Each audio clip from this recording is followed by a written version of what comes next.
Hi, my name is Bintu, and in this Android lecture we'll learn how to read the coordinates from the real-time database and apply reverse geocoding.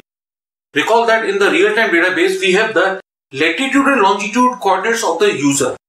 So in this lecture we'll read from the real-time database those coordinates and we'll convert that coordinates into the address. So the user location not only will be shown in the form of the marker, we'll be displaying the user address also along with the Google map. So let us see how it is done. Let's start. In this lecture, when we'll run this app, what will happen that it will display the location of the user which is read from the real-time database in the form of the marker, as well as the address of the user will be displayed. That is, the reverse geocoding will be applied. The latitude and longitude which are read from the real-time database will be converted into the address of the user. For example, this is the latitude and longitude of my location, Vaishnagar Ajmer, right? And I'll attach my phone to the laptop. Net should be on, right? This is my phone, Xiaomi Redmi, right? I'll run this. And what is happening on my phone, I'll show you through my Logcat window. This is my screen capture. It is showing you Sagar Vihar Colony, Jeevan Deep Colony, Vaishnagar Ajmer. This is my location, right? And this is my address.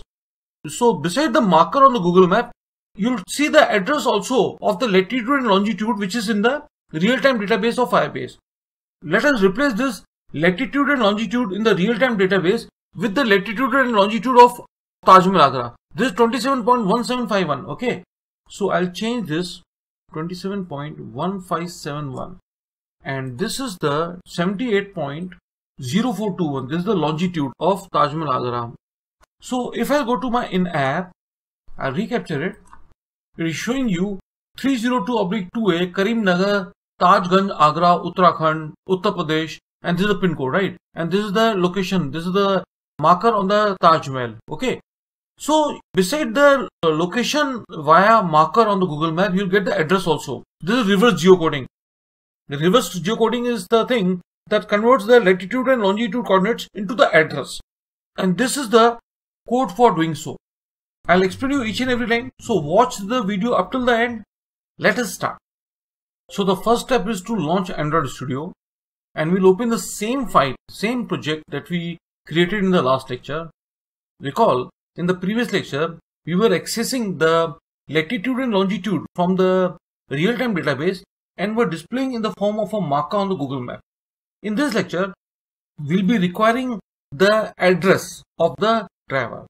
In this lecture, we want that beside the location which is shown in the form of the marker on the Google map, we want to see the address, the physical address of the user. That is the address that is accessed from the real-time database. So this is the latitude and longitude of the user which is stored in the real-time database. We have to access it and we have to display along with the address, right? So these are the changes that we have to do. In the activity maps layout file, there's only one fragment, that is to display only the Google map, right? We have to add an text view. To display a text view along with the Google map is a bit critical. You have to use a different layout. You have to contain the Google map and the text view in another container, another layout, and we'll be using frame layout for that. So let's open the activity_maps layout file. That is this one, right? And here, this is the Google map fragment, right? And we have to enclose this Google map fragment into the frame layout. And we want this frame layout to cover the entire device width and the entire device height. Okay. So let's copy this frame layout and we'll paste it over here, making this fragment the part of this frame layout, right? And after this Google map fragment, we want this text view. The ID that we are given to this text view is text view user log, because through this we'll be displaying the location of the user, right? We want this text view to cover the entire width of the layout, and the height of the text view should be quite enough to display its text, right? We have specified a bit of margin from the left and top border of the layout, and the size of the text view I made it 24 sp and appearance is bold. Okay, so we'll copy this text view and the closing frame layout tag and we'll paste it here after the Google fragment. Beside the Google map, we'll be having a text view which will be displaying the address of the user. And we'll be just making this change. This is the only code that we'll be changing from here till this one. That's it. And the rest of the code will be same as in the lecture 28. If you haven't seen my lecture 20, I am providing you the link in the description box. Please view that lecture. Then this lecture will become very easy to understand. What we are doing here in this lecture, we are defining a variable geocoder of geocoder class. Let me tell you that geocoder class is the class that enables you, that provides you the methods for geocoding as well as for reverse geocoding. See, geocoding means converting a partial address, any address, into latitude and longitude coordinates. And the reverse geocoding, which we'll be doing in this lecture, considers converting the latitude and longitude coordinates into the partial address, right? So what we are doing, that we are defining a geocoder object of geocoder class, and what we are doing, that we are defining an addresses variable of type list address, because it is a sort of an array which will be having all the addresses which will be accessed through the latitude and longitude information, right? So this is the addresses which is a list of addresses. This is the sort of an array. This line was declaring a geocoder object, and here you are defining, you are invoking the geocoder constructor. You are passing this application context and the locale. Locale means the coordinates, the locations default, right? So this geocoder will be defined as an object now, right?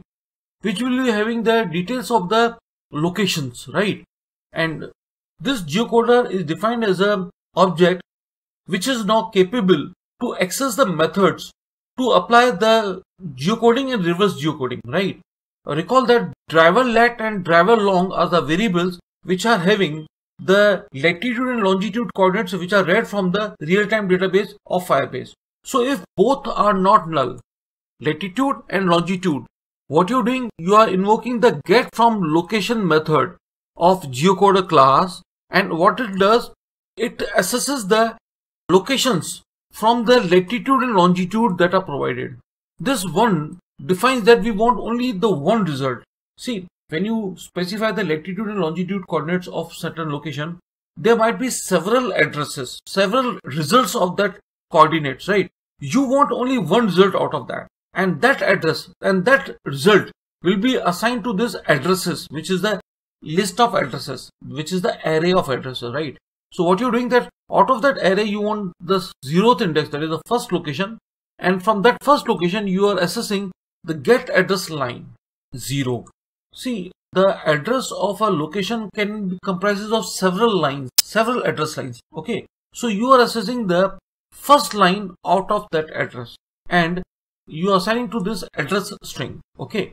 So address will be having the first line of the address which is corresponding to the latitude and longitude which is read from the real-time database. And what you're doing, you're displaying that address through the text view user lock. Text view user lock is the text view that you defined along with the Google map that we've just enclosed in the frame layout, okay? So let's copy this code from here till here, and we'll go to the maps activity, and here after this we'll paste it, and this line we don't require now, okay? Rest of the code, let it be, we don't require this. Acha, it is giving you certain errors because it is asking for the libraries of these things, okay?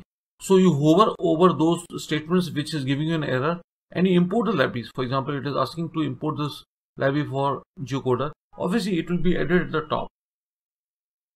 See, this library is included here, so it has become blank. Here again it is asking you to import an library for locale, library for this text view. So all the errors are gone. See, again I repeat, this is the real-time database. It has my latitude and longitude, that is of Vaishnagar Ajmer, where I'm staying, right? So what I'll do to see that this app is working properly, what I'll do, that I'll connect my Android phone to this laptop. Net should be on the phone and on my laptop, okay? Now I am running my app My phone has appeared over here, Xiaomi Redmi. I am just running it. And to display what is appearing on the phone, I'll open the Lockcat window. And here I'll click on this screen capture. The moment it appears here, it's asking to install. I have installed it. This is my location and this is my address. Sagar Vihar Colony, Jeevandeep Colony, Vaishnagar Ajbay. Can you see it? My whole address has come. And if I want, I'll go to the database. This is database and this is my coordinates. These are the coordinates of Taj Mahal, right? So let's do one thing. I'll change it. 27.1751 is the 27.1751. These are the latitude of Taj Mahal and this is 78.04, 78.0421. So these are the coordinates of Agra. I go to my app and I recapture it. See, Karimnagar, Dharmpuri Forest Colony, Tajganj, Agra, Uttar Pradesh. Can you see it? So my address has come. And not only the address, if you replace this get address function, this is the function that you're using here. See, this is the get address line that you're using here to display the address, okay? And if you replace it by get feature name, you'll get the feature name, that is the popular name of that location, that you'll get Taj Mahal, right? Get country code will get you the abbreviation of that country. Like for example, India, you'll get IN. For United States, you'll get US. Get country name function will get you the complete name of that location where that is read from the real-time database. Like you'll get India or the United States. Get postal code will get you the zip code, the postal code of the latitude and longitude which are written in the real-time database. So let's do one thing. Let's write get country name. I'll replace this get address line by get country name. Okay. Let's see it. I don't require the index with this, right? So I'll replace it get country name. So you can replace the method as per your requirement. Get country name. Okay. Now, if I run it, I won't get the complete address. I'll go to Lockcat, phone capture. See, only the country name has appeared. Kachpura, Mehtabag, Black Taj Mahal, Great Gate, whatever. So you are getting the exact address plus the country name. Okay. So my code is working perfectly well. If you followed this lecture, please subscribe to my channel, share the video with your friends, write your comments. Thanks for watching the video. Have a nice day.